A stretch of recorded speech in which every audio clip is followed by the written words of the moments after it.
Israel ആക്രമിക്കാൻ Iran ആഗ്രഹിക്കുന്നു എന്ന തരത്തിലുള്ള റിപ്പോർട്ടാണ് ഇറാനിൽ നിന്നൊക്കെ ഇപ്പോൾ പുറത്തു വരുന്നത്. പ്രാദേശിക റിപ്പോർട്ടുകളിലൊക്കെ കാണുന്ന പ്രധാനമായിരിക്കുന്ന അഭിപ്രായങ്ങൾ ഈ രേഖപ്പെടുത്തുന്ന ഇതാണ്: എന്തുകൊണ്ട് ഇസ്രായേൽ ഇറാനെ ആക്രമിക്കുന്നില്ല, എന്തുകൊണ്ട് അമേരിക്ക ഇസ്രായേലിനെ ആക്രമിക്കുന്നില്ല? അവർ ആക്രമിച്ചു കഴിഞ്ഞാൽ പ്രക്ഷോഭം വളരെ പെട്ടെന്ന് കെട്ടടങ്ങും, പ്രതികരിക്കാൻ വേണ്ടി ഇറാന് സാധിക്കും എന്നതിനാലും ഇറാൻ്റെ ദേശീയതയോടൊപ്പം ഈ പ്രക്ഷോഭകാരികൾ ചേർന്ന് നിൽക്കും എന്നതിനാലും വളരെ കുറഞ്ഞ ആളുകൾ മാത്രമാണ് പിന്നീട് അതിൽ നിന്ന് മാറി നിൽക്കുക എന്നുള്ള അഭിപ്രായമാണ് ഇപ്പോൾ പ്രകടമായിക്കൊണ്ടിരിക്കുന്നത്.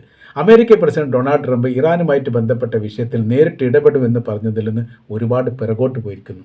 അവർക്ക് തങ്ങൾ നാവ് കൊണ്ടുള്ള ഒരു പ്രസ്താവന, അല്ലെങ്കിൽ സോഷ്യൽ മീഡിയയിലുള്ള ഒരു പിന്തുണക്കപ്പുറമായ രീതിയിൽ ആയുധപരമായിട്ടോ അല്ലെങ്കിൽ പ്രതിരോധം ഉണ്ടാക്കുന്നതുമായിട്ടോ തങ്ങളുടെ സൈനികർ ഇറാനിൽ ഇറങ്ങുന്നതുമായിട്ടോ ബന്ധപ്പെട്ട ഒരു സഹായം നൽകില്ലെന്ന് ഏറെക്കുറെ ഈ അമേരിക്കയിൽ നിന്ന് പുറത്തു വന്ന റിപ്പോർട്ടിൽ പറയുന്നു. ആയുധം നൽകി സഹായിക്കുക, വിമതപക്ഷത്തെ സൃഷ്ടിക്കുക, ഈ പ്രക്ഷോഭകാരികൾക്ക് നേരെ വെടിവെക്കുന്ന സമയത്ത് പ്രതിരോധം തീർക്കാൻ വേണ്ടിയിട്ട് അമേരിക്കയുടെ സൈനികരെ ഇറക്കുക, അങ്ങനത്തെ കുറേ പരിപാടികളും ടിപ്സുകളെല്ലാം ആദ്യ ഘട്ടത്തിലൊക്കെ അമേരിക്കയുടെ ഭാഗത്തു നിന്ന് വന്നിരുന്നു. എല്ലാം അതിൽ നിന്ന് അവർ പിന്മാറി. അതോടൊപ്പം തന്നെ ഇസ്രായേലും തങ്ങൾ ആണവായുധവുമായിട്ട് ബന്ധപ്പെട്ട വിഷയത്തിൽ ഇറാനെതിരെയാണ് എന്നുള്ളതും പ്രക്ഷോഭവുമായിട്ട് ബന്ധപ്പെട്ട കാര്യം തങ്ങൾ അവരെ പിന്തുണക്കും, വേണ്ടി വന്നാൽ ഇറാനെ ആക്രമിക്കും എന്ന് പറഞ്ഞിരുന്നു ഇസ്രായേൽ ആദ്യഘട്ടത്തിൽ. അവർ വല്ലാത്ത രീതിയിൽ പിന്മാറി. ഇത് ഇപ്പോൾ യഥാർത്ഥത്തിൽ 31 പ്രവിശ്യയാണ് ഇറാനിലുള്ളത്. അതിൽ 27 പ്രവിശ്യയിലും പ്രക്ഷോഭ സമരങ്ങൾ ഉണ്ടായിരുന്നു. എന്നാൽ 31 പ്രവിശ്യയിലും പ്രക്ഷോഭം ഉണ്ടായിരുന്നായിരുന്നു കഴിഞ്ഞ പ്രാവശ്യത്തെ പർദ വിവാദവുമായിട്ട് ബന്ധപ്പെട്ട്. അത് ഏറെ പടർന്നിരിക്കുന്ന ഒരു വിവാദമായിരുന്നു. ലോകാടിസ്ഥാനത്തിൽ എല്ലാ രാജ്യങ്ങളും, പരമാവധി രാജ്യങ്ങളൊക്കെ ആ വിഷയമായിട്ട് ബന്ധപ്പെട്ട അഭിപ്രായങ്ങളൊക്കെ പറഞ്ഞിരുന്നു. ആ ഒരു സംഭവത്തിൽ ഭരണം വീഴുമെന്ന് ഏറെക്കുറെ ഉറപ്പാക്കിയിരിക്കുന്ന രാജ്യങ്ങളായിരുന്നു യൂറോപ്യൻ രാജ്യങ്ങൾ. പ്രത്യേകിച്ച് അമേരിക്കയുടെ നിലപാടുകളിലൊക്കെ വസ്ത്രധാരണയുമായിട്ട് ബന്ധപ്പെട്ട് ഇറാൻ്റെ നിലപാട് വളരെ തെറ്റാണ് എന്നുള്ളതും തങ്ങൾ പ്രക്ഷോഭകാരികളോടൊപ്പമാണ് എന്നുള്ള അഭിപ്രായങ്ങളൊക്കെ അന്ന് പറഞ്ഞിരുന്നു. പ്രക്ഷോഭകാരികളോടൊപ്പമാണ് എന്ന് അമേരിക്ക പറയേണ്ട കാര്യമില്ല. എല്ലാ കാലത്തും അവർ സർക്കാർ സംവിധാനത്തിന് വിരുദ്ധമായ രീതിയിൽ സമീപനം എടുക്കുന്നവരാണ് എന്ന കാര്യത്തിൽ സംശയമില്ലല്ലോ. ഇപ്പോഴത്തെ സ്ഥിതി എന്ന് പറഞ്ഞാൽ 27 പ്രവിശ്യയിൽ നിന്ന് ഏറെക്കൊക്കെ കുറഞ്ഞിട്ട് 21, 22 മാറിയിരിക്കുന്നു. മാത്രമല്ല ചില ഏരിയകൾ ശക്തമായിരിക്കുന്ന ഏറ്റുമുട്ടലുകൾ നടക്കുന്നു. ചില ഏരിയകളിൽ എന്ത് ചെയ്യുന്നുണ്ട്, സൈനികർ ഇടപെടാതിരിക്കുന്നു. അങ്ങനെ കുറേ സമരം ചെയ്തിട്ട് അവർ പിന്മാറുന്നു. അങ്ങനെ വല്ലാത്ത രീതിയിൽ ഒരു സൈക്കോളജിക്കൽ ചികിത്സയാണ് യഥാർത്ഥത്തിൽ ഇറാൻ്റെ സൈന്യം ആ മേഖലയിൽ നടത്തിക്കൊണ്ടിരിക്കുന്നത്. ഇറാൻ്റെ ഈ നേതാവ് അവിടുന്ന് രാജ്യം വിട്ടു പോകുന്നതുമായിട്ട് ബന്ധപ്പെട്ട വിഷയത്തിന് ഇപ്പോൾ ഔദ്യോഗികമായിട്ട് തന്നെ ഇറാൻ്റെ സൈന്യം അതിന് പ്രതികരിച്ചിരിക്കുന്നു. തങ്ങളുടെ നേതാവ് രാജ്യത്തുണ്ട്. അങ്ങനെ എന്തെങ്കിലും പ്രശ്നങ്ങൾ ഉണ്ടാകുന്ന സമയത്ത്, നിസ്സാരവൽക്കരിക്കപ്പെടുന്ന വിഷയങ്ങൾ ഉണ്ടാകുന്ന സമയത്ത് രാജ്യം വിട്ടുപോകുന്ന ഒരു ഭരണാധികാരിയല്ല തങ്ങൾക്കുള്ളത്. അതെല്ലാ കാലത്തും തങ്ങൾ തെളിയിക്കപ്പെട്ടതാണ്. ആ സ്വപ്നമൊന്നും കണ്ട് ആരും അതിൻ്റെ പിറകെ ഓടി നടക്കണ്ട എന്നുള്ള മറുപടി സൈനികരുടെ ഭാഗത്ത് വന്നതോടുകൂടി അതും ഏറെക്കുറെ അവസാനിച്ചു എന്നുള്ളതാണ്. ഇപ്പോഴത്തെ സ്ഥിതി എന്ന് പറഞ്ഞാൽ ഇറാൻ പ്രക്ഷോഭകാരികൾക്ക് നേരെ വെടിവെക്കുന്നതുമായിട്ട് ബന്ധപ്പെട്ട് ഇന്നലെ ഒരാൾ മരണപ്പെട്ട റിപ്പോർട്ട് വന്നിട്ടുണ്ട്. ഒറ്റപ്പെട്ട രീതി, ഇത്രയും വലിയ ശക്തമായിരിക്കുന്ന ഒരു പ്രക്ഷോഭം നടന്നിട്ട് പോലും ഔദ്യോഗിക കണക്കിൽ പോലും ഏകദേശം 35 പേര് അല്ല അതിൽ താഴെ മാത്രമാണ് മരണപ്പെട്ടത്. ഔദ്യോഗിക കണക്ക് എന്ന് പറഞ്ഞാൽ അവിടുത്തെ ഹ്യൂമൻ റൈറ്റ്സൊക്കെ വളരെ കൃത്യതയോടുകൂടി ഇത് നിരീക്ഷിക്കുന്നുണ്ട്. മനുഷ്യാവകാശ സംഘടന സജീവമായ രീതിയിൽ ഈ വിഷയവുമായിട്ട് ബന്ധപ്പെട്ട് ഇടപെടുകയും പരിശോധിക്കുകയും നിരീക്ഷിക്കുകയും സംഭവത്തെക്കുറിച്ച് ലോകാടിസ്ഥാനത്തിൽ റിപ്പോർട്ട് നൽകുകയും ചെയ്യുന്നുണ്ട്. 35 പേരാണ്. അപ്പോൾ ഈ സംഭവം തുടങ്ങിയിട്ട് ഏകദേശം 10 ദിവസം കഴിഞ്ഞ്. ഈ 10 ദിവസം രാജ്യത്തുടനീളം വ്യാപിച്ചു എന്ന് യൂറോപ്യൻ രാജ്യങ്ങളും അമേരിക്കയും ഇസ്രായേലും പറഞ്ഞ് പരത്തുന്ന ആ പ്രക്ഷോഭത്തെ അങ്ങനെ തന്നെ സൈനികർ നേരിടുന്നു എന്ന് അമേരിക്കയുടെ പ്രസിഡന്റ് ഡൊണാൾഡ് ട്രംപും പറഞ്ഞ പ്രക്ഷോഭത്തിൽ 35 പേരെ മരണപ്പെട്ടിട്ടുള്ളൂ എന്ന് പറയുമ്പോൾ അതിൻ്റെ കാഠിന്യവും അതിൻ്റെ ഗൗരവവും ഇവർ ഈ പറയുന്ന കാര്യങ്ങളൊക്കെ കള്ളത്തരവും പൊള്ളത്തരവുമാണ് എന്നുള്ളത് ഒരു യാഥാർത്ഥ്യമാണ്. ഇറാൻ്റെ ഒരു സൈനിക കമാൻഡർ പറഞ്ഞു തന്നെ ഇസ്രായേലിനെക്കുറിച്ച് നുണയന്മാർ എന്നുള്ളതാണ്, ജീവിതത്തിൽ ഒരു കാലത്തും സത്യം പറയാത്ത വിഭാഗങ്ങൾ എന്നുള്ളത്. ബംഗ്ലാദേശിനോട് താരതമ്യം ചെയ്തുകൊണ്ട് ആ വിവരത്തെക്കുറിച്ച് അവിടുത്തെ ഇർന റിപ്പോർട്ട് ചെയ്യുന്നത് ഇങ്ങനെയാണ്: ബംഗ്ലാദേശിൽ ആദ്യത്തെ ദിവസം മരണപ്പെട്ടത് 15 പേരാണ്, തൊട്ടടുത്ത ദിവസം മരണപ്പെട്ടത് 60 പേരാണ്.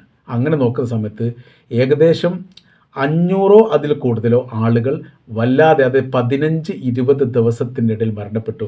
ചില റിപ്പോർട്ടിനകത്ത് 1200 എന്നും കാണുന്നു. രാജ്യത്തിൻ്റെ എല്ലാ മേഖലയും ആ പ്രക്ഷോഭം ഈ വളർന്നിട്ടില്ലായിരുന്നു. ആ സമയത്ത് താക്കയിൽ, തലസ്ഥാന നഗരിയായിരിക്കുന്ന താക്കയിൽ വിദ്യാർത്ഥികൾ നടത്തിയ പ്രക്ഷോഭത്തിന് യുവാക്കൾ പിന്തുണ നൽകി. പിന്നീട് അത് ജനകീയ പ്രക്ഷോഭമായി. അവിടെ സ്വാതന്ത്ര്യ സമരവുമായിട്ട് ബന്ധപ്പെട്ട അവരുടെ കുടുംബത്തിന് 30% സംവരണം ഏർപ്പെടുത്തണം, ജോലി സംവരണം ഏർപ്പെടുത്തണം എന്നതുമായിട്ട് ബന്ധപ്പെട്ട വിഷയമാണ് ജനങ്ങളെ ദരിദ്രത്തിലേക്കാക്കാനും, അതായത് അവിടുത്തെ ജനങ്ങൾക്ക് വേണ്ട രീതിയിലുള്ള തൊഴിൽ മേഖലയിൽ സ്വാധീനമില്ലാതാക്കാനുള്ള ശ്രമമാണ് എന്ന് പറഞ്ഞിട്ടാണ് പ്രക്ഷോഭം തുടങ്ങുന്നത്. അപ്പോൾ എന്തുണ്ടായി? ഇത്രയും വലിയ മരണം നടന്നതോട് കൂടിയിട്ട് ആ രാജ്യത്തെ സൈനികർ തന്നെ രാജ്യത്തിലെ പ്രസിഡന്റിനോട് രാജ്യം വിട്ടുപോകാൻ പറയേണ്ട ഒരു അവസ്ഥയുണ്ടായി. അപ്പോൾ പ്രക്ഷോഭം എന്ന് പറയുന്നത് വളരെ പെട്ടെന്ന് ജനകീയ പ്രക്ഷോഭം രാജ്യത്തുടനീളം വ്യാപിച്ചു എന്ന് പറഞ്ഞാൽ പിന്നീട് വല്ലാതൊന്നും ഗവൺമെൻറ് പിടിച്ചു നിൽക്കാൻ വേണ്ടി സാധിക്കുകയില്ല. നേപ്പാൾ നടന്നത് അത് തന്നെയാണ്. 2-3 ദിവസമാണ് കാര്യമായിട്ട് പ്രക്ഷോഭം നടന്നത്. ഭരണാധികാരി വീണു, ഭരണാധികാരികൾ ഭരിച്ചിരുന്ന കൊട്ടാരങ്ങൾ പിടിച്ചെടുത്ത് ഈ ഭരണാധികാരി വൈസ് പ്രസിഡന്റോ ഉപപ്രധാനമന്ത്രിയോ ഒക്കെ ജനങ്ങൾ അടിച്ചു കൊന്നൊക്കെ റിപ്പോർട്ടൊക്കെ അന്ന് പുറത്തു വന്നിട്ടുണ്ട്. അപ്പോൾ ഇതാണ് അവസ്ഥ. അപ്പോൾ ഇത്രയും ദിവസം 10 ദിവസം പിന്നിട്ട ഇറാൻ്റെ പ്രക്ഷോഭത്തിലും ആകെ മരിച്ചത് 35 പേരാണ്. ഇറാൻ എന്ന് പറഞ്ഞാൽ വലിയൊരു സാമ്രാജ്യത്തിൻ്റെ ഭാഗമായിട്ടുള്ളതാണ്. ലോകത്ത് തന്നെ വലിയ വലുപ്പത്തിൽ വലിയ സ്ഥാനമുള്ള രാജ്യമാണ് ഇറാൻ എന്ന് പറയുന്നത്. ആ പ്രദേശത്ത് അത്രയും വ്യാപകമായ രീതിയിൽ ഒരു പ്രക്ഷോഭം നടത്തിയിട്ട് ഭരണ സംവിധാനത്തെ സംബന്ധിച്ചിടത്തോളം ഒരു കുലുക്കവുമില്ലാത്തത് വലിയ വിഷയമായ വലിയ ഒരു സംശയത്തിന് ഇട നൽകുന്ന തരത്തിലാണ് ഇപ്പോഴത്തെ റിപ്പോർട്ടുകളൊക്കെ പുറത്തു വരുന്നത്. അഥവാ ഈ അമേരിക്കയും ഇസ്രായേലും പ്രചരിപ്പിക്കുന്നതിൽ യാഥാർത്ഥ്യങ്ങളൊന്നും ഇല്ല എന്ന് ചുരുക്കം. ഇപ്പോൾ ഇറാൻ്റെ സൈനിക വിഭാഗങ്ങളെല്ലാം ഇപ്പോൾ ചെയ്തുകൊണ്ടിരിക്കുന്ന സംഭവം എന്ന് പറഞ്ഞാൽ ഏതെങ്കിലും തരത്തിൽ ഭരണ സംവിധാനത്തിന് സാരമായി ബാധിക്കുന്ന ഒരു വിഷയത്തിലേക്ക് എത്തിയാൽ ഇസ്രായേലിന് നേരെ അതിശക്തമായിരിക്കുന്ന ആക്രമണം നടത്തിയിട്ട് പരമാവധി മേഖല അവർ തകർക്കുക എന്ന ലക്ഷ്യത്തോടു കൂടി മിസൈൽ സംവിധാനം കുറ്റമറ്റമാക്കുന്ന രീതിയിലുള്ള പ്രവൃത്തികൾ ആരംഭിച്ചിട്ടുണ്ട് എന്നുള്ളതാണ്. രാജ്യത്തിന് നേർക്ക് മറ്റ് രാജ്യമായിട്ട് ആക്രമിക്കുകയാണെങ്കിൽ പ്രതിരോധ സംവിധാനങ്ങൾ ഉണ്ടാക്കാനുള്ള സാഹചര്യങ്ങളും സംവിധാനങ്ങളും റഷ്യയിൽ നിന്നും ചൈനയിൽ നിന്നും ഇറാൻ സ്വരൂപിക്കുകയും ചെയ്തിട്ടുണ്ട്. രണ്ടാമത്തെ ഭാഗം പറയുന്നത് ഇങ്ങനത്തെ ഒരു സാഹചര്യം ഉണ്ടാവുക, അതായത് ഏതെങ്കിലും തരത്തിൽ ഇസ്രായേൽ ഒന്ന് ആക്രമിച്ച് കിട്ടാൻ വേണ്ടിയിട്ട് ആഗ്രഹിക്കുന്നു എന്നുള്ളതല്ല, ചില പത്രത്തിലൊക്കെ പ്രാർത്ഥിക്കുന്നു എന്ന് പോലും പറയുന്നുണ്ട്. അതോടുകൂടി പ്രക്ഷോഭത്തെ അടിച്ചൊതുക്കാൻ കഴിയും, അല്ലെങ്കിൽ പ്രക്ഷോഭം ഓട്ടോമാറ്റിക്കായിട്ട് അവസാനിക്കും. രണ്ടാമത് ആക്രമിച്ചു എന്ന തരത്തിൽ ഇസ്രായേലിനെ തിരിച്ചടിക്കാൻ വേണ്ടി സാധിക്കും. അപ്പോൾ ഏതെങ്കിലും ഒരു അഭിപ്രായ ഭിന്നതയുള്ള പൗരന്മാർ രാജ്യത്തുണ്ടെങ്കിൽ സർക്കാരിനോടൊപ്പം ചേർന്ന് നിൽക്കുന്ന ഉറപ്പാണ്. കാരണം അടിക്കുന്നത് ഇസ്രായേലിനെയാണ് അല്ലെങ്കിൽ അമേരിക്കയാണ്. ഇപ്പോൾ അമേരിക്കയ്ക്കുള്ള പേടി എന്ന് പറഞ്ഞാൽ ഗൾഫ് രാജ്യത്തുള്ള അറേബ്യൻ മേഖലയിലുള്ള അമേരിക്കയുടെ എയർബേസ് അത് സുരക്ഷയായിട്ട് ബന്ധപ്പെട്ട കാര്യങ്ങളൊക്കെ ഉണ്ടെങ്കിൽ പോലും ഭയപ്പാടിലാണ്. ഇവരുടെ ലക്ഷ്യം വെച്ചുകൊണ്ട് ഇറാൻ എല്ലാവിധ സംവിധാനവും ഒരുക്കിയിരിക്കുന്നു. അതായത് വളരെ പെട്ടെന്ന് അവസാനിക്കുന്ന ഒരു തരത്തിലേക്ക് ഈ യുദ്ധം എത്തില്ലെന്ന് അമേരിക്കയ്ക്ക് തിരിച്ചറിഞ്ഞിരിക്കുന്നു.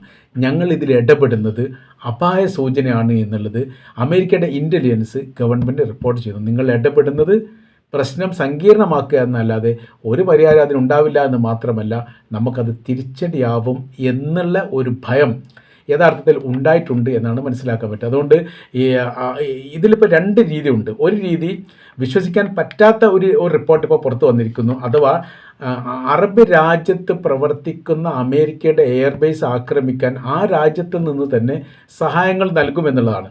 അത് പിന്നെ ഒരു വിശ്വാസയോഗ്യമുള്ള റിപ്പോർട്ടായിട്ട് കാണുന്നില്ല. മറ്റൊരു റിപ്പോർട്ടിൽ പറയുന്നത് അറബ് രാജ്യത്ത് ഇപ്പോൾ അമേരിക്കയുടെ എയർബേസുകളെല്ലാം പുറത്തു പോകണം, അവിടെ തുടരണ്ട എന്ന അഭിപ്രായം രാജ്യങ്ങൾക്കൊക്കെ ഉണ്ട്. കാരണം അവരുണ്ടാകുന്ന സമയത്താണ് പ്രശ്നം. ഇപ്പോൾ ഇറാഖിന് ഇറാൻ ആക്രമിച്ചതിൻ്റെ കാരണമെന്ന് പറയുന്നത് അമേരിക്കയുടെ എയർബേസുകൾ ഉണ്ടായതുകൊണ്ടാണ്. ഈ ഖത്തറിനെ ആക്രമിച്ചതുകൊണ്ടാണ്, അമേരിക്കയുടെ എയർബേസ് ഖത്തറിലുണ്ടായതുകൊണ്ടാണ്. അതേ അഭിപ്രായമാണ് മുമ്പ് ഇറാഖ് പറഞ്ഞത്. ഇറാഖിൻ്റെ മേഖല ഇറാൻ ആക്രമിച്ചു എന്തുകൊണ്ടാണ്? അമേരിക്കയുടെ എയർബേസ് ഉണ്ടായതുകൊണ്ടാണ്. ലെബനാൻ ഇതേ അഭിപ്രായം മുമ്പ് പറഞ്ഞതാണ്. അവിടെ ആക്രമിച്ചതുകൊണ്ടാണ്, അവിടെ അമേരിക്കക്ക് സൈനിക താളവും സംവിധാനം ഉണ്ടായതുകൊണ്ടാണ്. സിറിയ ഇതേ അഭിപ്രായം പറഞ്ഞിട്ടുണ്ട്, ജോർദാൻ പറഞ്ഞിട്ടുണ്ട്.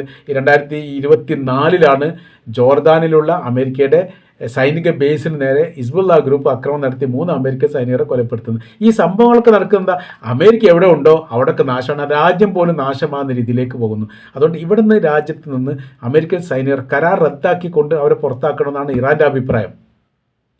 അങ്ങനെ ചെയ്യാൻ വേണ്ടി പറ്റില്ലെങ്കിൽ പോലും ഘട്ടം ഘട്ടമായ രീതിയിൽ മാറി നിൽക്കണം എന്നവർ പറഞ്ഞിട്ടുണ്ട്. ആ കാര്യത്തിൽ സൗദി അറേബ്യയും ഒമാനും വിജയിച്ചു. സൗദി അറേബ്യയിൽ ഇപ്പോൾ അമേരിക്ക സൈനിക ബേസില്ല, ഒമാനിലും ഇല്ല. മറ്റ് 5 സ്ഥലത്താണ് 4 സ്ഥലത്താണ് ഇപ്പോൾ ഉള്ളത്. ആ 4 സ്ഥലത്ത് നിൽക്കുന്നതിൽ അവർക്ക് വലിയ സംതൃപ്തിയോ സന്തോഷമൊന്നുമില്ല, പുറത്താക്കാൻ പറ്റാത്തത് കൊണ്ടാണ് എന്നുള്ളത്. അപ്പോൾ നമ്മൾ പറഞ്ഞു വരുന്ന കാര്യം, ഇസ്രായേലിൻ്റെ അമേരിക്കയുടെ ഒരു ആക്രമണം ഇറാന് നേരെ ഉണ്ടായാൽ വളരെ പെട്ടെന്ന് തന്നെ ഈ പ്രക്ഷോഭ സംഭവങ്ങളൊക്കെ ഒരു പൊടുന്നനെ സഡൻ ബ്രേക്ക് പോലെ അത് അവസാനിക്കും. കാര്യം എന്ന് പറഞ്ഞാൽ അത് ദേശീയതയിലേക്ക് വരും, രാജ്യരക്ഷയുമായിട്ട് ബന്ധപ്പെട്ട വിഷയത്തിലേക്ക് വരും. രാജ്യത്തിന് പുറത്തുള്ള ഒരു രാജ്യം ആക്രമിച്ചു എന്ന് പറയുന്ന സമയത്ത് അത് ഒരു വൈകാരിക തലങ്ങൾ ഉണ്ടാക്കാൻ വേണ്ടി സാധിക്കും. അതിനിപ്പോൾ എന്ത് ചെയ്തിട്ടുണ്ട്, ഈ കാര്യം മനസ്സിലാക്കിയിട്ട് ഇപ്പോൾ ഇസ്രായേൽ ആക്രമിക്കുന്നതിനെക്കുറിച്ച് പറയുന്ന പോലുമില്ല. അമേരിക്ക അതിൽ നിന്ന് ഒരുപാട് പിന്മാറി. ഇപ്പോൾ അമേരിക്ക പറയുന്ന കാര്യം, ഞങ്ങളിങ്ങനെ പിന്തുണ നൽകുന്നു, ആവോണ്ടുള്ള പിന്തുണ അല്ലെങ്കിൽ സോഷ്യൽ മീഡിയ വഴിയുള്ള പിന്തുണ, അതല്ലാത്ത രീതിയിൽ ആയുധങ്ങൾ കൊടുത്തുകൊണ്ട് അവർ രാജ്യത്ത് നിന്ന് അട്ടിമറിക്കുന്നതുമായിട്ട് ബന്ധപ്പെട്ട വിഷയത്തിൽ തങ്ങൾക്ക് തൽക്കാലം താല്പര്യമില്ല എന്ന് അമേരിക്ക പറയുന്നതിൻ്റെ അടിസ്ഥാനം അവരുടെ സുരക്ഷാ സംവിധാന കാര്യങ്ങൾ തകർന്നു പോകും എന്ന് ഉറപ്പ് ഉണ്ടായിട്ടാണ് എന്ന് ചുരുക്കം.